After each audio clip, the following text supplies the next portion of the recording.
with the arrest of Minor Jenga, Gaucho, and Babu Wino, who is now been released, will that really stop Azimio from trying to sabotage or paralyze Ruto's government? Let's take a look.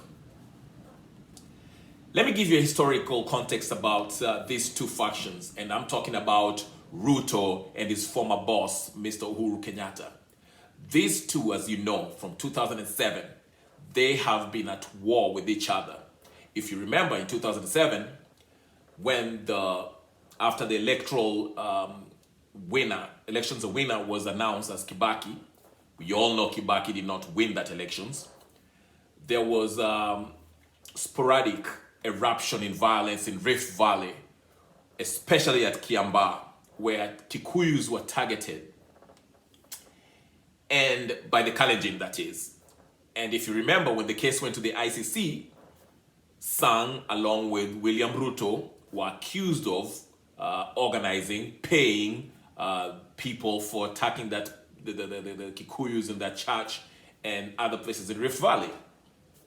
Now, on the other side, Minor Jenga, who was the head of Mungiki, summoned his Mungiki folks, minions, and were bankrolled by Kenyatta, Uhuru Kenyatta, to attack Kalenjin, along with Luos who are in Naivasha, Nakuru, and anyone in Central Province, okay? In retaliation from what happened, okay? And also the police force, you know, the Mungiki posed as the police, and they ended up in Kisumu and some other strongholds, Azimio, not Azimio strongholds, at that time it was ODM strongholds, where a lot of youth were gunned down and maimed, okay, to death. So Uhuru Kenyatta and Mr. Ruto have a historical beef, okay? They just came together in 2013 rather, after they survived from being prosecuted at the ICC, okay? The case is not closed yet. It was just a matter of evidence, lack of enough evidence. The star witnesses in both cases of Uhuru Kenyatta and Ruto disappeared, okay? They got killed, and so the case was suspended. It's not closed, it's suspended.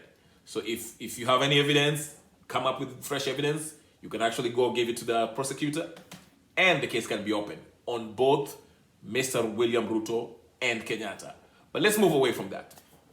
The reason why I gave you that historical context is because these two have always been at loggerheads. Now, when they came to power, dubiously, because 2013 they didn't win, okay? But let's move on from that. They came to power, Ruto was the vice president, Uhuru was the president. And after the first 5 years, when Uhuru ran for re-elections, once he won, through a dubious means, again, he didn't win in 2017, we all know that. But okay, once he won, and he had no real use for William Ruto, he started showing his real colors, disrespecting Ruto, and we all know the story where Matiang'i was elevated to a more powerful position than the actual deputy president at the time, who was William Ruto. We all know the story, okay? I don't have to rehash it, but you know that it's just the kind of disrespect Kenyatta was treating Ruto with such contempt in public and in private, okay?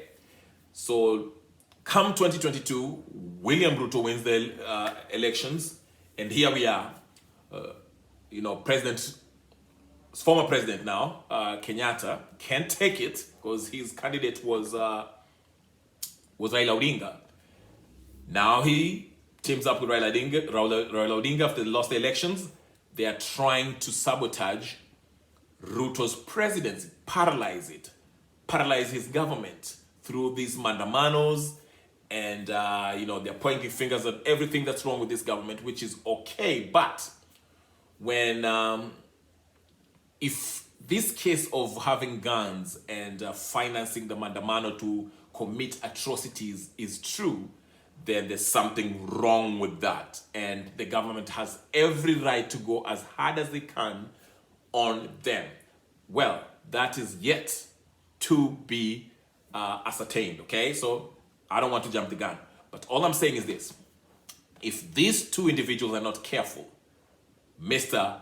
William Ruto, who is the president of the Republic of Kenya, and his former boss, the former president, Uhuru Kenyatta, if they do not calm down as far as their egos, because one is feels very entitled. Uhuru is very entitled, feel like this country is his, and he can do whatever he wants, he's above the law. And Ruto feels like, hey, he got it off the mud, and he has a chip on his shoulder. He's like, hey, you're not gonna tell me nothing. If you wanna take it there, we can take it there.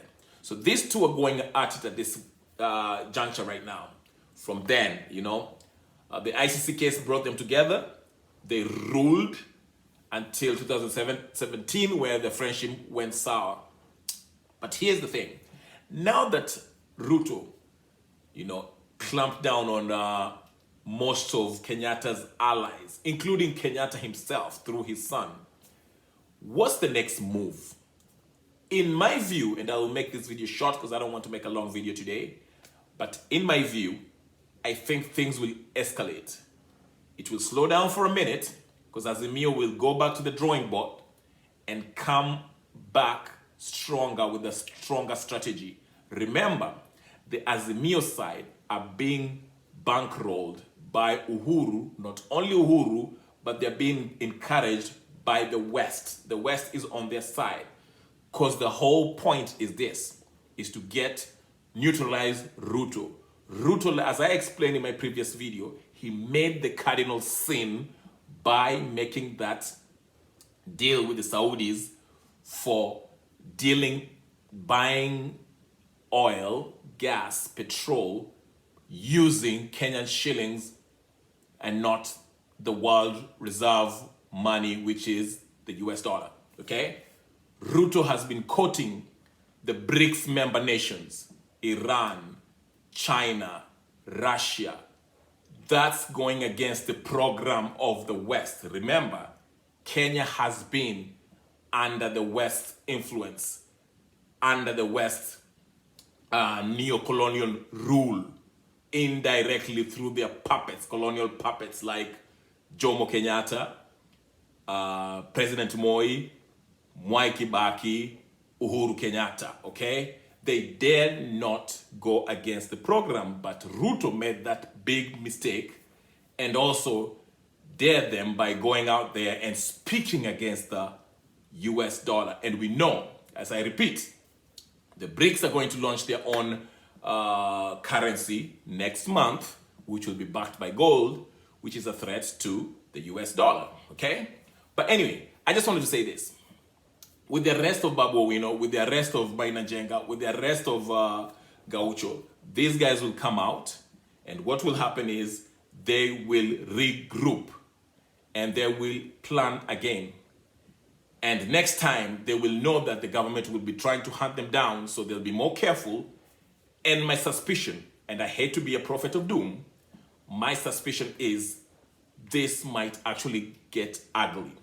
Ruto can do some things to help the situation if he just takes care of what he needs to take care of, which is the economy, okay?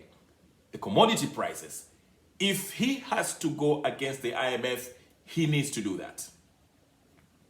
Provide subsidies, subsidize the petroleum use, okay? I know the IMF told him, they recommended that he does not provide subsidies for commodities, but he needs to go against that because Kenyans are going insane over this, okay? So he needs to take those emergency measures, okay, to help the situation. Subsidize food on the consumption side and commodities such as petrol, gas, while we wait for the harvest, okay? Those are things that Ruto can do. And he needs to keep good of his promises. Those are just a few things, but I won't go over that because I already said that in my other video. I just wanted to mention that with the clampdown of the Azimio fellas, once these guys go to court and come out, they shall regroup, and trust me, they shall come back, try to paralyze this Kenya Kwanza government more. Ruto should think ahead and do something about it. But his only security is in the people. He needs to provide for most Kenyans so that most Kenyans can see actually that he's doing something. That way they can rally behind him and support him in this war against the Kenya, the Azimio side, who are indirectly, the Uhuru side, who is indirectly trying to paralyze this Kenya Kwanza government. Anyway, that's all I gotta say. My name is Kenya Revolutionary. If you haven't subscribed to my channel, go ahead and subscribe, share, like, and comment. Let me know what you think. All right, I'll talk to you guys later. Peace.